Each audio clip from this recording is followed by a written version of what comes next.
Carta de Paulo aos Romanos, capítulo 15, a partir do versículo 14. Nós vamos até o versículo 21, irmãos. Diz o seguinte o texto: E eu mesmo, meus irmãos, estou certo de que vocês estão cheios de bondade, têm todo o conhecimento e são aptos para admoestar uns aos outros.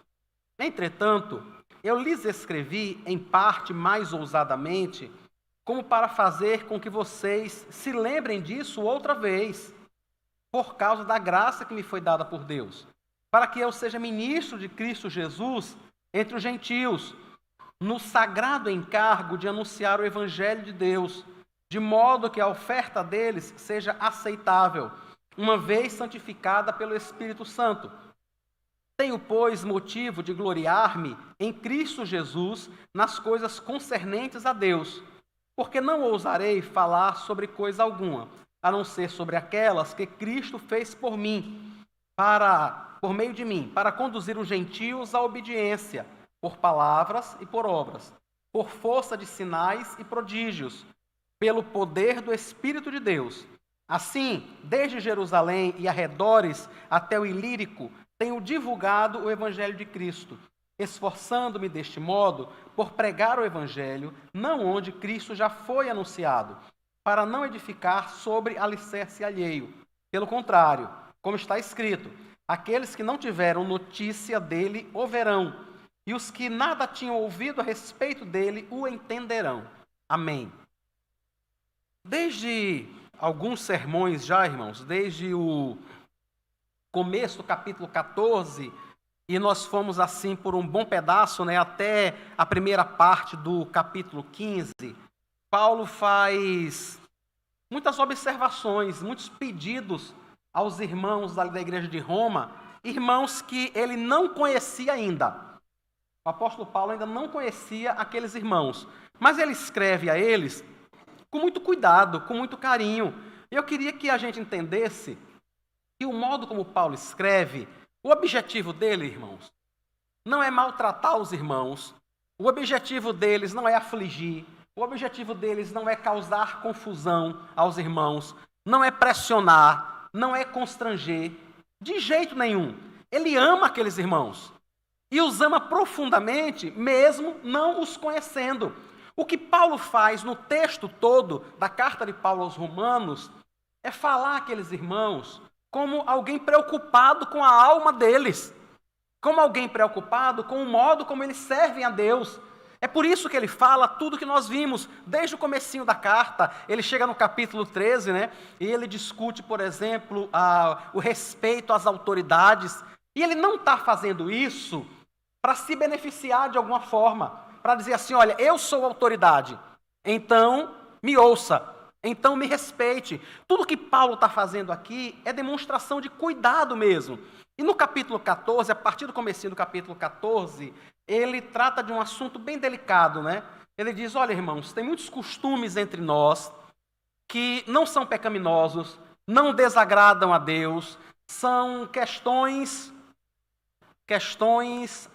adiáforas, eu acho que seria a palavra, traduzindo num português, assim, bem português. Nem fedem e nem cheiram. Entendem? Não faz muita diferença. Mas algumas dessas questões afligem alguns irmãos. E Paulo diz, então, se são questões que não são tão importantes, que não são tão sagradas, talvez você pudesse parar de lidar com isso, de exercer uma liberdade que você tem para beneficiar alguém. E ele trata isso de forma muito longa mesmo. Nós passamos uns 3 a 4 sermões, discutindo sobre isso.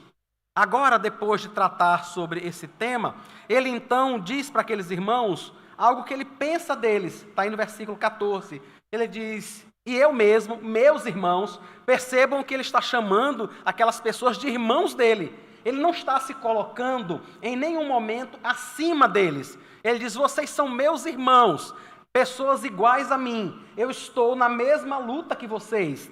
Ele diz, olha, vocês são meus irmãos, e eu estou certo de que vocês estão cheios de bondade, têm todo o conhecimento, e são aptos para admoestar uns aos outros. Irmãos, o apóstolo Paulo não era um homem de estar fazendo elogios sem necessidade. Ele não estaria dizendo essas coisas, como algumas vezes eu e você fazemos, só para agradar. Quem que não comete esse pecado às vezes? De dizer determinadas coisas boas sobre alguém, só para agradar, mas que não é nem verdade. E às vezes a gente nem pensa dessa forma. Paulo não está agindo assim. Quando ele chega para aqueles irmãos e diz, olha, vocês são meus irmãos. E eu tenho certeza disso. Vocês estão cheios de bondade, vocês têm todo o conhecimento, e vocês estão aptos para admoestar uns aos outros. Ele está sendo sincero, irmãos. Sincero mesmo. E ele vai explicar até um pouco mais adiante, né? Porque a partir do versículo 15, ele vai dizer assim, olha, entretanto, apesar de saber disso tudo, eu estou escrevendo para vocês mais ousadamente, para lembrar vocês. É só para isso. Não é porque eu acho que vocês não fazem de jeito nenhum. Não é porque eu acho que vocês não tenham condições de fazer. Mas é para lembrá-los. E nós precisamos disso. Quantas vezes, irmãos, nós já chegamos para os nossos filhos, em um momento em que ele ia viajar, que ele ia para a casa de alguém, que ia para uma situação no meio de algumas pessoas, e a gente começa a rezar o beabá para ele, né? Olha, não faça isso. Não faça aquilo, e não aquilo outro. E às vezes a gente está falando, e o menino já fica assim. Tá. Ô mãe, ô pai, você já disse isso quantas vezes? A gente não faz isso. E por que a gente faz isso? É porque a gente acha que os nossos filhos não vão fazer de jeito nenhum?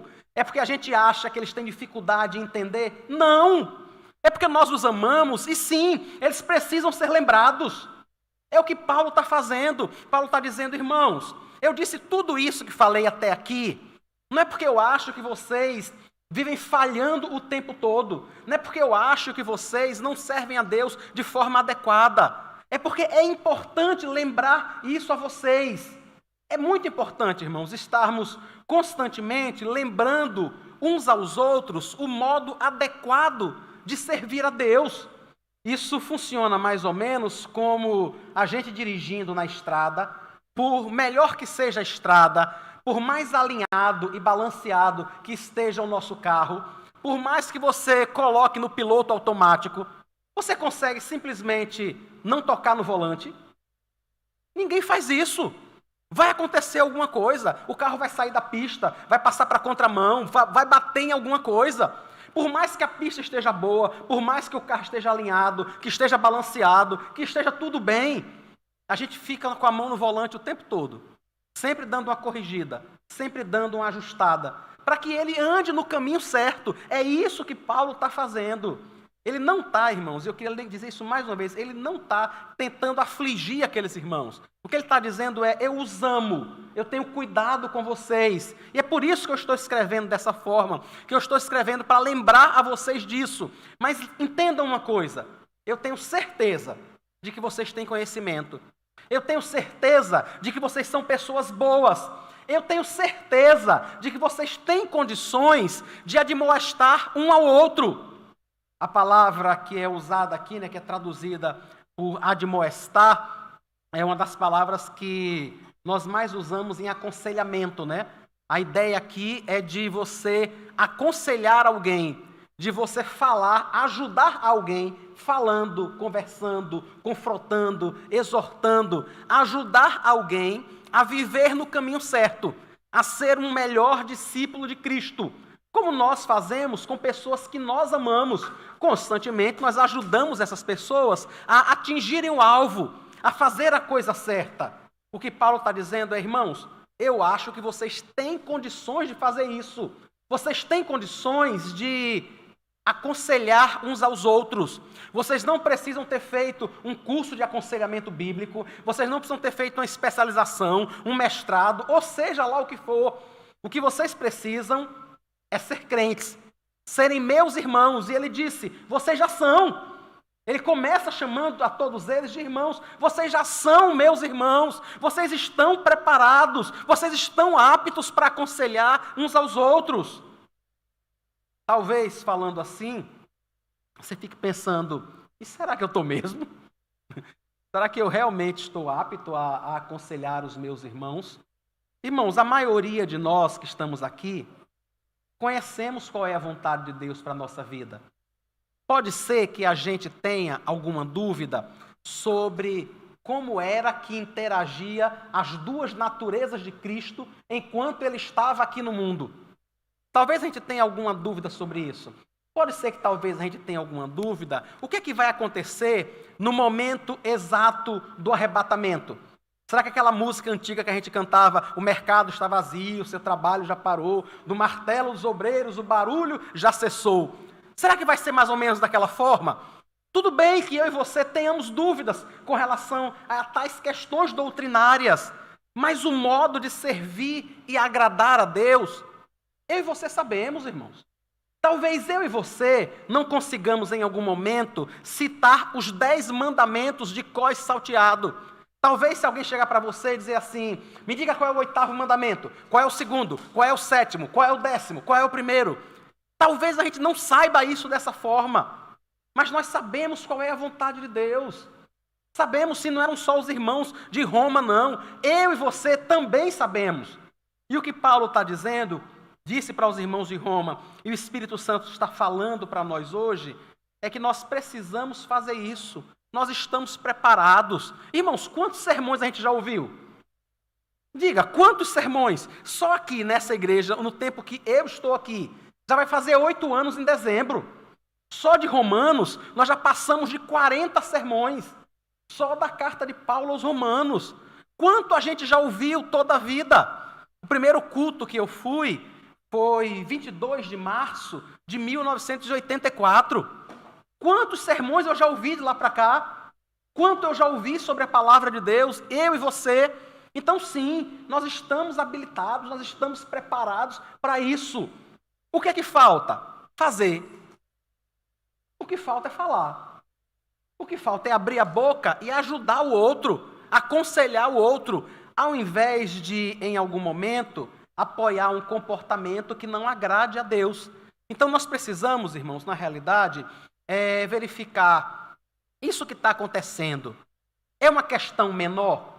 É uma questão boba? É uma questão que talvez não é pecado? Então não faz sentido eu e você aconselharmos alguém. Nós não precisamos viver num estado de policiamento, né? Onde está um caçando o outro, onde está um perseguindo o outro, onde está um vigiando o outro. A intenção não é essa. A intenção é estarmos cuidando um do outro.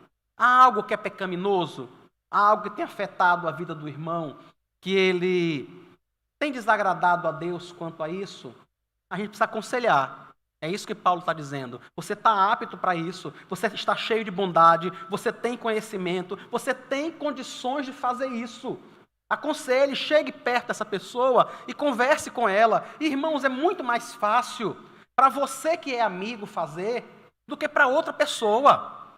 Não é muito mais difícil, é muito mais complicado para uma pessoa com quem você não tem intimidade nenhuma para conversar com ela sobre determinados aspectos que ela pode melhorar no serviço a Deus, em estar glorificando ao Senhor. É complicado para muitas pessoas. Então eu e você, que somos irmãos em Cristo, que somos irmãos de Paulo, que estamos cheios de bondade, de conhecimento e aptos para admoestar, precisamos fazer isso. Orar mesmo, pedir graça a Deus, cumprir o que está lá em Mateus 7:5. Antes dessa admoestação, por favor, não esqueça de passar lá em Mateus capítulo 7. Dê uma olhadinha no que o texto diz. O Senhor Jesus diz assim, olha, quando você for conversar com seu irmão sobre um cisco que está no olho dele, passe na frente do espelho e dê só uma verificada se não tem uma viga no seu. Porque se tiver uma viga atravessada no seu olho, você não vai conseguir ver o cisco no olho do outro. Aí a gente diz assim, então não vou fazer não. Mas como é que nós não vamos fazer? Como é que nós não vamos nos admoestar e seremos ainda a igreja de Cristo? Como é que nós vamos crescer em maturidade, irmãos? Como é que nós vamos crescer como corpo de Cristo se a gente não se admoesta, porque a gente não quer tirar a trave, a viga que está no nosso olho, antes de tirar o cisco que está no olho do outro? Nós não podemos fugir dessa admoestação. E uma vez que não podemos fugir dela, é imperioso que a gente primeiro se examine, que a gente primeiro olhe a nossa própria vida. Depois sim, aí nós precisamos fazer isso. E nesse sentido, irmãos, é muito interessante que o aconselhamento, que essa confrontação acaba beneficiando a gente, né? Não é? Imagine se cada vez que eu e você formos confrontar alguém, aconselhar alguém, nós precisamos primeiro nos confrontar. Então a falha, o defeito, o problema no outro, acaba de algum modo chamando a nossa atenção e nos beneficiando, nos ajudando a crescer em Cristo. Porque a gente vai primeiro precisar olhar para a nossa vida, pedir a Deus que nos dê graça, para que a gente não faça como o Senhor Jesus falou sobre pessoas que tentam tirar o cisco do olho do outro, sem tirar a trave que estava no seu. O Senhor Jesus, de forma muito carinhosa, disse: hipócrita. Isso é hipocrisia. Isso é hipocrisia, você tentar ajudar o outro se você está fazendo a mesma coisa. Nós precisamos ajudar o outro. E precisamos, antes disso, repensar a nossa própria vida. É isso que Paulo está dizendo aos irmãos. E ele diz, olha, eu estou escrevendo isso para vocês. Ele fala a partir do versículo 16, né? Porque eu sou ministro de Cristo. Eu sou ministro de Cristo entre os gentios. Os gentios são pessoas que não nasceram em Israel, né? São pessoas que não são judias. Quem não é um judeu é um gentio. Todos nós somos gentios. E Paulo diz, olha, eu sou ministro de Cristo entre os gentios, diz ele no versículo 16, no sagrado encargo de anunciar o evangelho de Deus, de modo que a oferta deles seja aceitável, uma vez santificada pelo Espírito Santo. O que Paulo está fazendo, irmãos, é se colocando mais ou menos como um sacerdote do Antigo Testamento. Ele está dizendo, olha, não tinha um sacerdote que lá em Israel representava o povo diante de Deus. Não tinha um sacerdote que apresentava as ofertas que eram levadas. Paulo diz, eu estou fazendo isso, eu estou nessa condição entre os gentios. Eu não sou um sacerdote levita, ele nem era da tribo de Levi, Paulo era da tribo de Benjamim. Eu não sou um sacerdote levita, nós não estamos em Israel, mas o que eu estou fazendo é semelhante ao que eles faziam. Aqueles sacerdotes apresentavam ofertas diante de Deus, para que as pessoas fossem recebidas diante de Deus. Eram pessoas que tinham pecado, que tinham errado, elas reconheciam isso, pegavam um animal e levavam para o sacerdote. O sacerdote sacrificava aquele animal e a morte daquele animal purificava, perdoava o pecado da pessoa e a pessoa se tornava agora aceitável diante de Deus.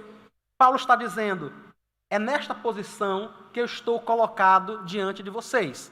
É por isso que eu estou lembrando essas coisas todas, porque o que eu estou fazendo é me esforçando por apresentar vocês aceitáveis diante de Deus. E ele deixa claro, irmãos, que isso acontece porque ele é ministro de Cristo, ele não é ministro dele mesmo, ele não está falando em nome dele mesmo. Paulo, se estivesse aqui, possivelmente ele não teria uma foto muito grande na porta da igreja, onde ele estaria numa posição lá qualquer, e uma labareda de fogo atrás dele.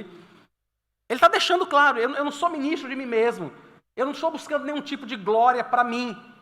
Eu sou ministro de Cristo entre vocês, é só isso que eu estou fazendo. Ele diz, olha, eu estou anunciando uma mensagem que nem é minha, diz ele no versículo 16, é o Evangelho de Deus. E no mesmo versículo 16, em apenas um versículo, ele mostra a ação de toda a Trindade no processo de salvação, né? Ele diz, olha, eu sou um ministro de Cristo, eu estou levando o Evangelho de Deus, e a santificação é operada pelo Espírito Santo. É o que ele diz no versículo 16. Paulo está dizendo, olha, antes de vocês conhecerem a Deus, o que vocês faziam não era recebido diante de Deus. Porque aquilo que vocês faziam como ato de justiça não valia. Não valia. O profeta Isaías diz que os nossos melhores atos de justiça, não pessoas, os nossos melhores atos de justiça são como trapos de imundícia diante de Deus. Se nós queremos, de alguma forma, agradar a Deus, representar-nos diante do Senhor, nós não temos condições de fazer isso. Nós não temos justiça suficiente. Nós não temos a menor condição. Mas o Senhor Jesus fez isso por nós. O Senhor Jesus morreu por nós, derramou o seu sangue, nos vestiu com a justiça dele. E hoje nós somos aceitáveis diante de Deus. O Senhor Jesus fala para o povo, sobre os fariseus. E ele diz assim, olha, na cadeira de Moisés estão assentados os escribas e os fariseus. Os fariseus eram religiosos, os escribas eram teólogos, eram os estudiosos da lei. E o Senhor Jesus diz, todos eles estão sentados na cadeira de Moisés. Façam tudo o que ele mandar, que eles mandarem. Só não vivam como eles. Não vivam. Sabe por quê? Porque eles fazem orações nas praças, nos locais públicos, em qualquer lugar, e aí eles levantam a mão, eles falam alto, eles impostam a voz, eles usam palavras complicadas, só para chamar a atenção para eles. Eles, quando jejuam, eles não penteam o cabelo, eles não escovam os dentes, eles não trocam sequer de roupa, fazem aquela cara bem abatida. Quando você passa por ele, você sabe que ele está jejuando. E o Senhor diz, isso não serve de nada adianta. Eles não estão orando verdadeiramente a Deus, eles estão apenas chamando a atenção das pessoas para a espiritualidade deles. E o Senhor diz, eles sabem o que é certo. Tanto que ele diz, façam o que ele está dizendo, façam o que eles estão instruindo, porque eles estão dizendo certo. Mas não vivam como eles. Não vivam dessa forma. Antes de conhecermos a Cristo, era assim a nossa vida, irmãos. A gente ajudava alguém porque, de algum modo, a gente se sentia bem com a gente mesmo. Eu me sinto bem em ajudar. Me sinto bem em ver uma pessoa que precisa de alguma coisa e dar algum tipo de ajuda. Hoje nós fazemos isso e sim, a gente consegue se sentir bem com a gente mesmo. Mas a gente faz isso prioritariamente porque essa é a vontade de Deus. Porque mesmo quando a gente não se sente bem, ainda pesa sobre nós a obrigação de ajudar. Se sentindo bem ou não, ainda pesa sobre nós. Então nós não fazemos só porque a gente se sente bem. A gente faz principalmente porque essa é a vontade de Deus. Era isso que os fariseus não conseguiam fazer. É isso que aquele que não conhece a Cristo, ele não consegue fazer. Ele faz por 1 milhão de motivos, mas ele não consegue agradar a Deus com isso. Paulo está dizendo, olha, eu sou ministro de Cristo, eu preguei o Evangelho de Deus para vocês, o Espírito Santo está santificando aquilo que vocês fazem. Então aquilo que você faz hoje é aceitável diante de Deus por conta da atuação do Espírito Santo. O que santifica, irmãos, o que faz com que as nossas obras sejam aceitáveis diante de Deus é a atuação do próprio Espírito Santo. Não é a bondade do nosso coração, não é a nossa boa motivação. E sim, eu espero que nós tenhamos uma boa motivação, espero mesmo. Mas não é a motivação que vai santificar a oferta, não é. O que vai santificar é a atuação do próprio Espírito Santo.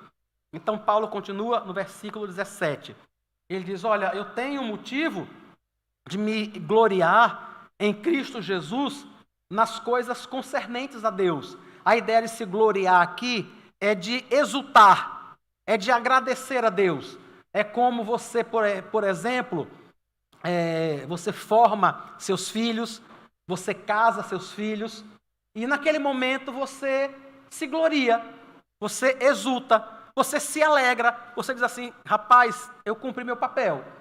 É claro, eu não vou deixar de ser pai, eu não vou deixar de ser mãe, mas eu consegui que meu filho concluísse a faculdade, eu consegui ajudá-lo naquilo que foi possível para que ele hoje se case, para que ela hoje se case. Meu filho, minha filha, hoje está constituindo uma nova família. E nós, como pais, sabemos da nossa responsabilidade nesse processo e nos alegramos diante de Deus. É o que Paulo está fazendo. Ele diz, eu me alegro, por tudo isso que eu vejo Deus fazer no meio de vocês, o modo como o Espírito Santo tem transformado o coração de vocês, isso me traz alegria, eu me alegro mesmo. Eu fico alegre diante de Deus, eu exulto diante do Senhor pela operação de Deus no nosso meio, aquilo que o Senhor tem mudado. Mas Paulo deixa claro, irmãos, que ele não está falando dele. E ele esclarece no versículo 18, porque eu não ousarei falar sobre coisa alguma, a não ser sobre aquelas coisas que Cristo fez por meio de mim. Estão vendo como ele deixa muito claro isso? Cristo fez por meio de mim, para conduzir os gentios à obediência, por palavras e por obras, por força de sinais e prodígios, pelo poder do Espírito de Deus. Paulo tem certeza, irmãos, de que ele foi um instrumento de Deus para pregar o Evangelho para aquelas pessoas. Mas o que ele está reconhecendo diante deles é que ele não fez nada além de pregar o Evangelho. Nada além disso. Quem converteu, quem mudou, quem operou, foi o próprio Deus. Acho que boa parte dos irmãos conhecem o pastor Ronaldo Lidório, que foi missionário entre os Concombas, lá no noroeste da África. Ele passou 10 anos entre esse povo lá, entre essa tribo, e Deus operou maravilhosamente naquele lugar. Eles não tinham uma grafia, e o Ronaldo Lidório, que é doutor em linguística, criou uma grafia para eles, alfabetizou, eles não sabiam nem o que era uma palavra, né? Mas ele criou uma grafia para eles, ensinou eles a lerem, traduziu o Novo Testamento para eles, fundou clínica naquele lugar, ensinou muito naquele lugar, plantou muitas igrejas, e hoje lá, entre os Concombas, existe uma igreja autóctone, independente, que se sustenta. Uma vez o Ronaldo conversando com a gente lá na 12, com um grupo de pessoas, numa sala, ele disse: irmãos, Deus fez muita coisa entre os Concombas. Não dá para descrever em pouco tempo o quanto Deus operou naquele lugar de forma extremamente maravilhosa. Deus fez muito ali. Mas eu queria que vocês entendessem, disse ele, né? Foi Deus que fez. Ele não fez porque eu sou bom no que eu faço. Ele não fez porque eu sou uma pessoa dedicada. Ele não fez porque eu sou inteligente. Ele não fez porque eu sou esforçado. Ele fez porque a obra é dele. Porque é ele quem edifica a igreja. E eu achei muito interessante, irmãos. Eu aprendi muito naquele dia com o Ronaldo. Ele disse: eu me alegro muito pelo que Deus tem feito ali. Mas eu tenho certeza, irmãos, que a minha única participação nesse processo foi como instrumento de Deus. Minha única participação foi me oferecer para ser usado pelo Senhor e não mais que isso. É o que Paulo está dizendo. Ele diz: olha, eu exulto, eu me alegro, eu fico muito contente com o que Deus tem feito no meio de vocês. Eu só preciso deixar claro que foi Deus quem fez, não fui eu.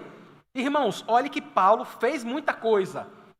Paulo penou, Paulo trabalhou muito. Quando ele se reúne com os presbíteros na praia de Mileto, os presbíteros da cidade de Éfeso, Atos capítulo 20, ele fala um pouquinho do trabalho dele. Capítulo 20, versículo 31.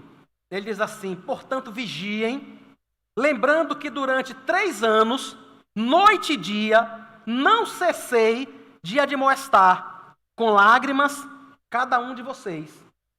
Dá para imaginar, durante 3 anos. Irmãos, ele fez isso 4 horas por dia. Ele fez isso 5 horas por dia. Ele tinha um expediente para cumprir. Por algum acaso, em algum momento, Paulo disse assim: olha, hoje é segunda-feira, eu não vou orar por ninguém não. Entende o que Paulo está dizendo? Ele diz assim: olha, durante 3 anos, dia e noite, eu não cessei de admoestar vocês com lágrimas. Paulo fez muito, irmãos. Ele se esforçou muito, ele trabalhou muito, mas ele deixa claro para aquela igreja: foi Deus quem mudou o coração de vocês, não fui eu. Eu não poderia fazer isso. E ele diz como é que isso aconteceu. Aí no meio do versículo 18, ele diz, para conduzir os gentios à obediência, por palavras e por obras. Como foi que o Espírito Santo fez isso?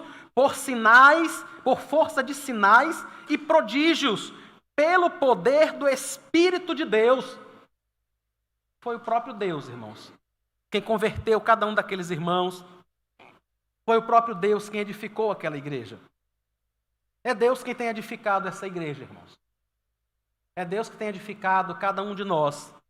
Tudo aquilo que tem acontecido de bom nessa igreja, se tem algum motivo para você se gloriar, para você exultar diante de Deus, para você se alegrar diante de Deus, nunca esqueça disso. Não foi feito por homem nenhum. Ninguém tem condições de fazer. Ninguém tem condições de converter. Ninguém tem condições de mudar o coração. Se o Espírito Santo não fizer isso, ninguém faz, irmãos. Se hoje estamos aqui reunidos, é porque o Espírito nos trouxe. Foi o Espírito Santo que atuou em nossa vida. E é por isso que ele glorifica a Deus. E ele não está, irmãos, abrindo mão do esforço dele. Ele não está abrindo mão da dedicação dele no serviço ao Senhor. A partir do meio do versículo 19, ele diz assim, desde Jerusalém e arredores até o Ilírico, é muito distante, é muito longe. Ele está falando de um trecho aí imenso, é muito grande. Tenho divulgado o Evangelho de Cristo, esforçando-me deste modo por pregar o Evangelho, não onde Cristo já foi anunciado, para não edificar sobre alicerce alheio. Pelo contrário, como está escrito, aqueles que não tiveram notícia dele o verão, e os que nada tinham ouvido a respeito dele o entenderão. Um segundo aspecto, e muito importante, que eu queria que você entendesse, é que instrumentos são necessários. É Deus quem faz a obra. É Deus quem opera, é Deus que muda, é Deus quem santifica. Foi o Espírito Santo que ressuscitou pessoas através da oração de Paulo. Lembram do rapaz do Eutico, né? Que estava na janela quando Paulo começa a pregar, e ele prega muito e ele se estende. Eu já ouvi alguém dizendo que isso é um bom motivo para não pregar muito. Né? O moço cochilou e acabou caindo e morreu, né? Eu paro já então, viu? Paulo desce, irmãos, e ora por Eutico. E é o Espírito quem o ressuscita. Em algum momento, até roupas de Paulo, lenço de Paulo, era levado às pessoas tocavam naquele lenço e ficavam curadas. Curadas, irmãos. A atuação miraculosa é do Espírito, mas ele nos deu o privilégio de participar desta obra. Ele resolveu, por sua graça, e ele não poderia não ser assim, ele poderia não usar instrumentos, ele poderia fazer isso de forma direta. Poderia, irmãos, ele pode fazer como ele quiser, mas ele resolveu que o modo ordinário de pessoas se converterem é o Evangelho sendo pregado por mim e por você. Ele resolveu que iria usar instrumentos humanos para glorificar o nome dele, para chamar pessoas ao conhecimento dele. Ele termina citando Isaías 52, versículo 15 é o que ele cita, mas eu queria ler para vocês a partir do versículo 13. Isaías 52.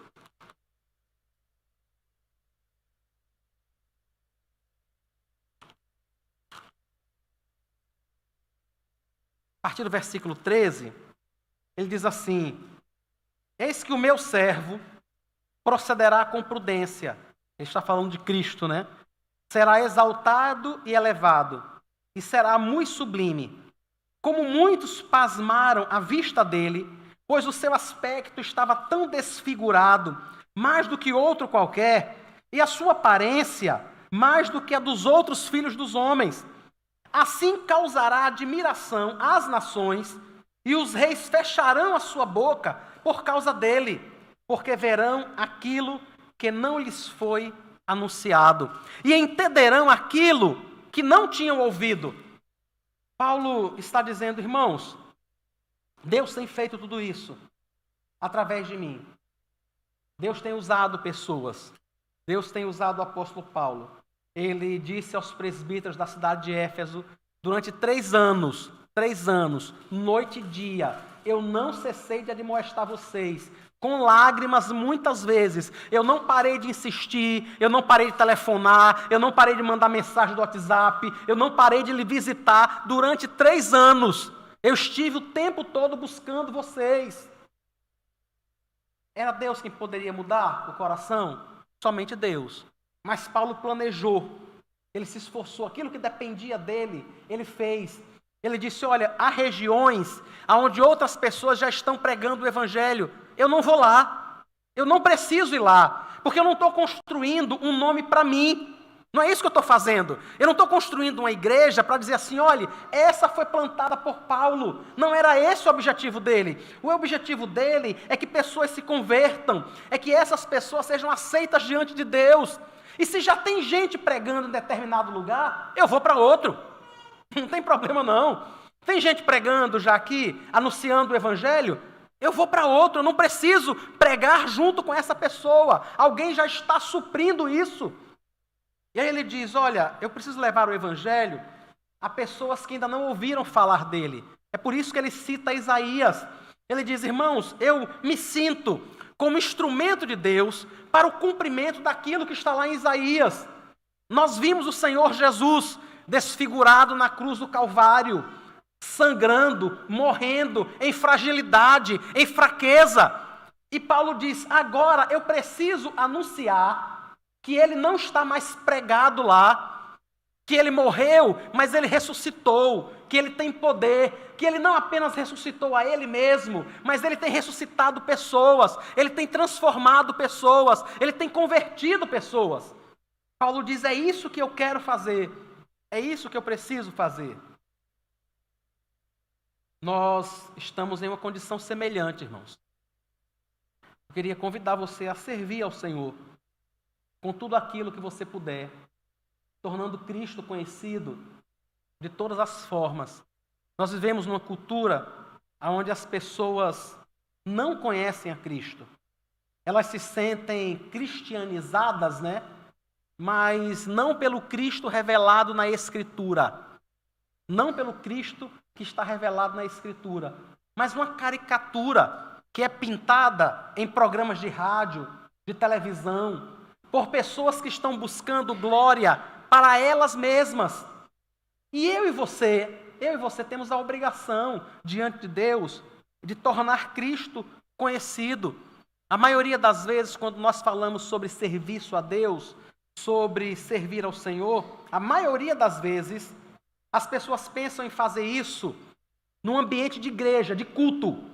Inúmeras as pessoas pensam nisso apenas em ser diácono, em ser presbítero, em ser pastor, em contar oferta, em arrumar cadeira, em cantar, em tocar, em abrir a igreja. Mas isso é praticamente nada, irmãos, diante de tudo que nós podemos fazer. Paulo diz, olha, o que eu quero é tornar Cristo conhecido. E um lugar que você está trabalhando é onde Cristo precisa ser conhecido. As pessoas da sua família que não conhecem a Cristo ainda, e que eu não tenho como visitar, eu não conheço sua família, eu não posso estar no lugar de trabalho onde você está, mas você pode, você é instrumento de Deus, você é essa pessoa que está aqui como Paulo, sabe, que precisa fazer Cristo conhecido em todo lugar. Naquele momento, quando você está numa loja, negociando com alguém, e a pessoa lhe faz uma proposta indecente, e você diz a ele, posso não, cara. Talvez fosse até bom obter esse tipo de vantagem, mas isso não vai agradar a Deus. Essa não vai ser a vontade do Senhor. Talvez você possa aproveitar a oportunidade, não apenas para ser honesto, mas para dizer por que está sendo. Quantas vezes eu e você sentamos em um restaurante, em uma lanchonete, e as pessoas esquecem de acrescentar alguma coisa que nós pedimos? E a gente, normalmente, pede que a pessoa coloque na nota. Nós consumimos.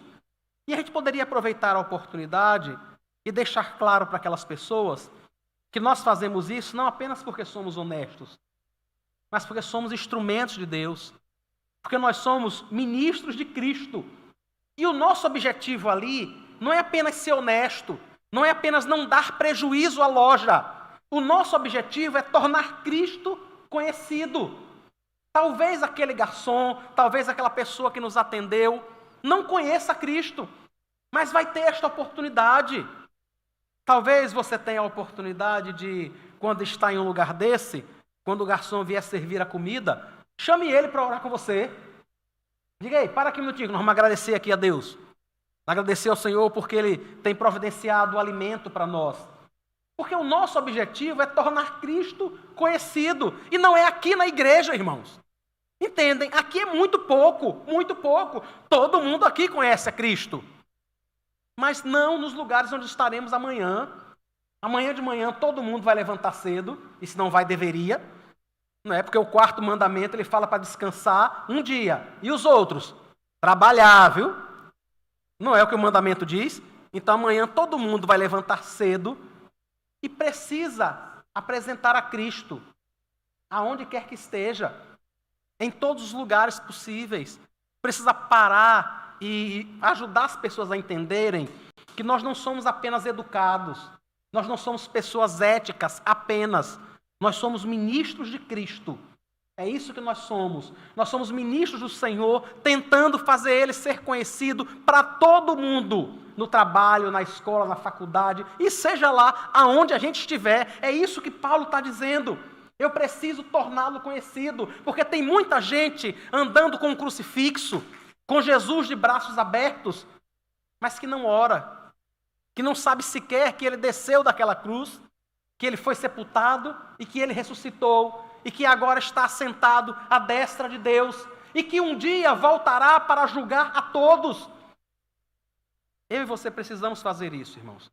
É Deus quem vai mudar o coração, mas Ele nos deu o grande privilégio de participarmos deste processo, de sermos instrumentos do Senhor neste processo, de anunciarmos Ele, de falarmos dEle, de falarmos da Sua glória, de falarmos do Seu poder. E depois, quando a gente vê Deus fazer alguma coisa, como Paulo, a gente se alegra também, né? A gente não para e diz assim, rapaz, que bênção. Não é muito bom ver pessoas sendo mudadas pelo próprio Deus, pela palavra que foi pregada por nós, o Evangelho de Deus que foi anunciado por nós. A gente não se alegra com isso? A gente não fica feliz? Dizer, rapaz, que bênção. Que bênção ver o quanto Deus tem mudado o coração daquela pessoa, o quanto Deus tem operado. Que o Senhor lhe dê graça, meu irmão, que o Senhor lhe sustente, sabe? Que o Senhor lhe desperte para que, no decorrer da semana, você seja um ministro de Cristo.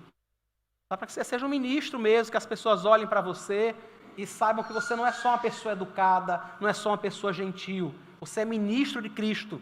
É por isso que você age dessa forma, é por isso que você fala assim, é por isso que você é manso, é por isso que você é tranquilo, é por isso que você não xinga palavrão, é por isso que você não anda levando vantagem sobre os outros, porque você é ministro de Cristo. É só por isso. E assim o Senhor será conhecido, irmãos. E assim nós estaremos sendo instrumentos de Deus para ajudar a compor aquela grande multidão que um dia estará cantando o cântico do Cordeiro diante dele. Um dia todos nós, irmãos, estaremos diante do Senhor cantando o cântico do Cordeiro. E diversas dessas pessoas a quem nós falamos de Cristo estarão lá. Imagina como vai ser bom a gente saber que um colega de trabalho, alguém que estudou com a gente, um membro da nossa família, vai estar lá cantando o cântico do Cordeiro comigo e com você, glorificando ao Senhor. Amém? Vamos orar ao Senhor, agradecer por Sua palavra, agradecer por Sua misericórdia sobre a nossa vida. Depois que nós orarmos, nós vamos cantar. Eu queria convidar o grupo do louvor para ir se posicionando enquanto logo depois nós vamos orar e os irmãos irão nos conduzir no cântico ao Senhor.